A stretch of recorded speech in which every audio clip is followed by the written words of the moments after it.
Ang site development na karon sa bakanting yuta sa Mandaue City aron makabukas og dugang temporary housing site sa mga residente. Kay gusto ang syudad mahawanan na ang CICC ground alang sa pagpatukod daw sa og bag-ong City Hall building. Anang report ni Nico Sereno.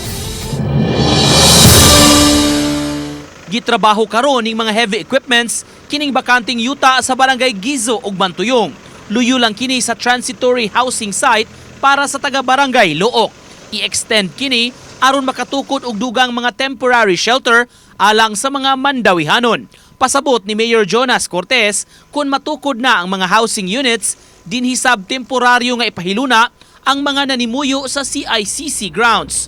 Sa pagkakaron, ubay-ubay pang mga residente ang nag-istar sa CICC compound nga mga biktima sa sunog ug sila ang buot ng ipahiluna sa dakbayan. Temporarily while waiting for kay next year pa man mahuman ang atong katong sa Tipolo residences. So mao na siya kuan kay di masata ka afford para nako time is of the essence nga ma-clear sila para kasugod sad ang atong government center. Sa bag-uhay lang nga State of the City address sa Mayor, gi-highlight niini ang panginahanglanon nga makatukod na og bag-ong City Hall building. Di na kuno paigo ang kasamtangang Presidensya building o gusto silang matipon sa usa ka lugar ang tanang ahensya sa syudad.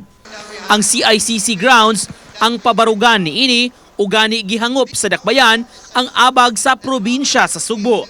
Labi na ang pagtugot na sa lalawigan ngadto sa Mandaue, pagpabarug sa government center sa maong lugar. The need sa Mandaue nga angay na sad nga we need to have a bigger city hall no nga maka-accommodate sa mga offices.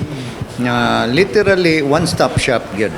Mao ni atong damgo og tinguha. Uban ni Rod Prado, Nico Sereno, Balitang Bisdak.